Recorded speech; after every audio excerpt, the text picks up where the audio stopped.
Hello and welcome. On the table are some SLX Shimano shifters. They're numbered M660 shifters, in other words SLX. This is the 9-speed shifter, so probably one of the earlier ones. I need to put these on sale, so I want to give these a service before I do so. I'm going to open them up, add grease. I'd like to have a look at what's inside as well. So let's get started on that. I'm going to take off the back covers, put each screw on its right side. I'm going to get rid of this.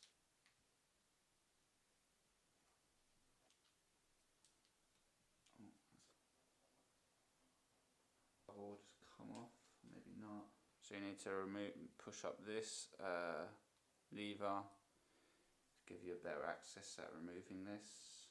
So to gain access to the mechanism at the back, I need to first remove this there, and now we need to remove this if you really want to take everything off. But you can see here, if you really needed to access anything in here, you'd need to undo this bolt, and to undo this bolt you need to take off these type of prongs that are holding the bolt down. You can get these to go back.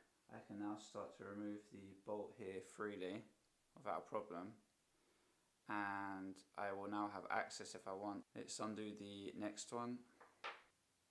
Take off this,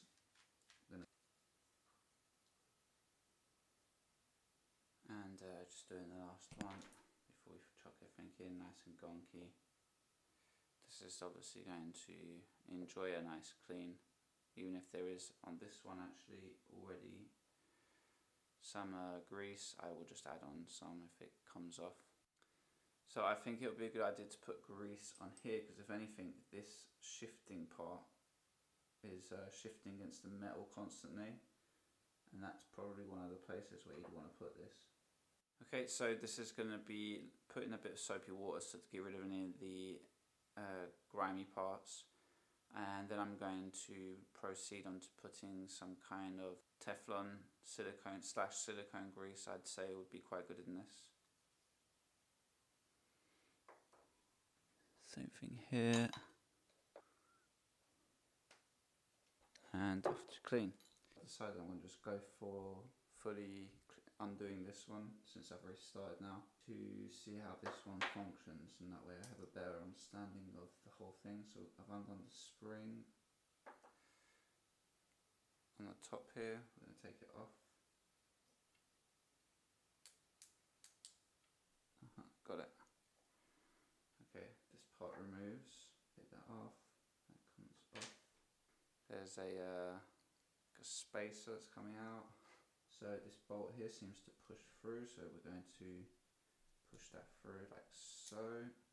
Now as for this part, it looks like I'm going to have to undo these.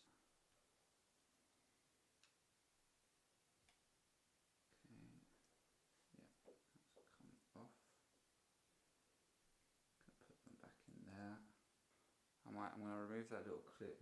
Nothing seems to be moving now. See if I can just pop that off of this. Oh, something's undone. I don't know how I did that. Looks like it's just pushed out itself. So it's just come out through just pushing on the side. It's slid through. There's that part here, and that goes underneath. Right, so I've removed everything. Seems to be okay. There you go. We've got the last part undone. So this is riveted, so that doesn't move. Can't take that off. Wipe everything individually, and then we're going to try and put it all back together. Okay, I've given everything a clean. I've actually had to figure out how to do this a few times because it was really annoying to how to figure out how to put this all back together. You can see once you start undoing things, you can see instantly the wear between the plating, and that's the reason why you'll start to have shaking. Anyway, I've figured out a way of putting this all back together. You're going to need to put the springs in the right place before you do everything. For one, what I would say for this plate here, put the bolt back in place. This is going to hold the parts. Okay, so next part, now we're going to put this into here, like so. Right, next, the spring and the nylon type of gear. There's here a spring, you need to slot that into the right place. It's quite self-evident where you need to put it. You'll have a little slot right here, so you put that back into place. Now the most fidgety part that I found right now was trying to get the right tension on this. This is going to have to be something that you're going to need to kind of do. So it goes on this way, and there's like a small gap right here, tip of my thumb, where the top of that spring is going to kind of go in. If I put this with the camera, you're going to see maybe better. So there's like a tiny little tip there, that spring needs to go in. Now, once it's in, okay, this is the tricks actually, from what I can see on the video, this part right here acts as a kind of a stop on this nylon gear. You want to turn this in a specific way so that it's going to latch onto the part that's over here. So I'm going to do this now just to show you. But it's literally, you don't want the spring to slip out, but you want to twist it, turn it. So remember, you don't want this to slip out, you just want a small amount of tension. This is what I can gather from the video anyway. Hopefully this is going to work. Okay, so now I'm getting it into the right place. There. Oh, missed. There, okay. I think I've got it. That should be fine. So push down. When you're tightening this up, there's a spring here. You want that spring underneath it to have you need it to be flat against, so you need this nylon gear to be flat against this plate. And you don't want the spring to be sticking out just a little bit, because it's going to actually push everything up. And so this is what's the real problem, is that the issue is, I think when they were doing this, they're making this, you see that little piece of metal here that's holding everything, the stopper, that's probably when they're assembling it flat, and then what they do is they then bend it back open again. So the problem is that when I'm tensioning the spring, it's obviously in the way of everything, so it's really annoying. It means I have to lift this up gently, at the same time trying to keep the spring in and tensioning everything. If you can, use something like this to hold it down in place. I think that's going to be my astuce. We're going to put that spring here back into place.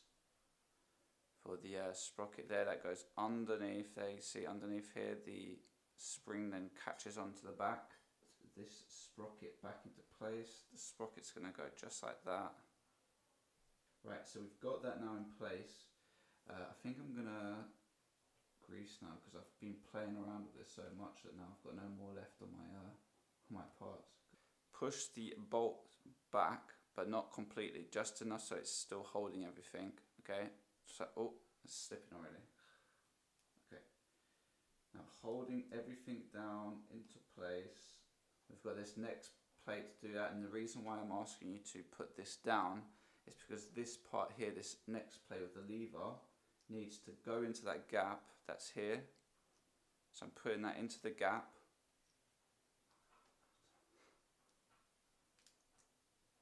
That's through. Cool, I finally got this piece together. It looks like it's all correct. I've put down this bolt just for now. This is not the order, it's just to keep it in place while before I start to put the rest on. An astuce, because it took me half the day to put this all together.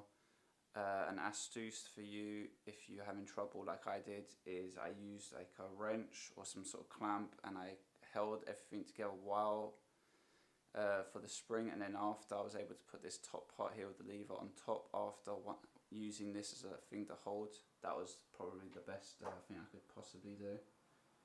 So I'm really happy now. My hands are hurting me. I don't even know if I'm going to be continuing this. This is what I hate about shifters. It's always like this with shifters.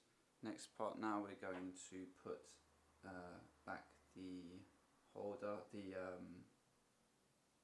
mount. Let's try my new.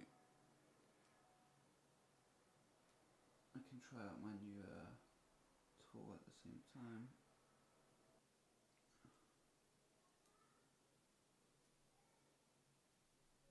I think the shorter version goes here. looks like it's all working out. That looks like it should be like this. So next part is the spring, from what I can tell. So I won't be able to show you everything, but this part here that hooks, make sure that goes into that part here on the top, right here. Okay. Next, you want to make sure that this that top part here of the spring is going to go into that hole right here. There's a small hole right there. You're going to put that in. Then you're going to be tensioning it, going clockwise, and then you need to kind of push everything through at the same time when you're doing that. And at the same time as that, if that's not enough, you also need this sprocket right here needs to be fixed. Hold on, where is it? It's going to need to be around about here somewhere. Here, right here. It needs to be here when you're going to do it, okay? Finally got it. I'd say the easiest way to do this was that this part here you don't want to have attached straight away.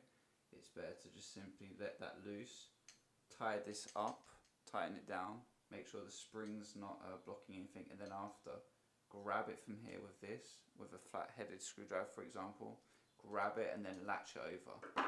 Anyway, it's finally working. It only took you know, a whole day to get this back together again, so it's not something I want to do every day.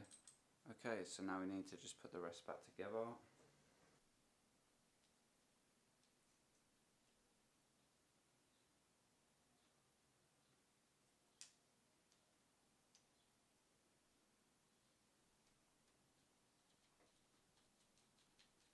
Put another plate and reclose the parts that I took off from before. All on there, preparing.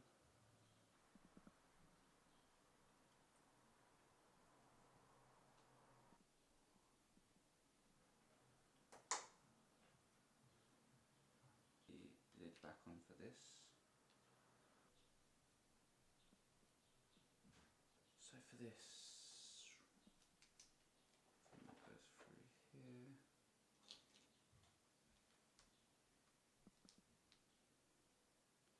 So I've got one screw ready.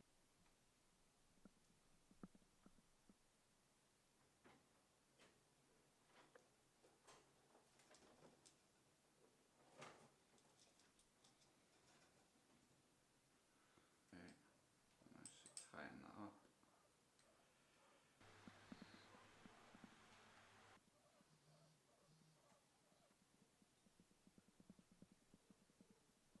Really bad. I wanted to do like an opening, a rebuild of the dial, and unfortunately for me, the spring that's inside here has jumped off somewhere into my room when I was undoing it.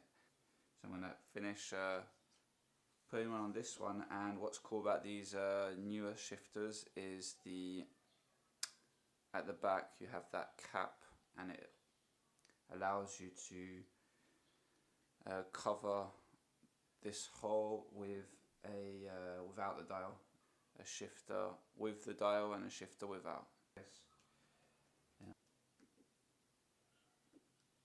That seems to hold in place. Cool.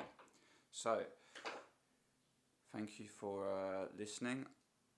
I hope this is going to help you if you ever need to fix your shifter. I think that's all there's to say.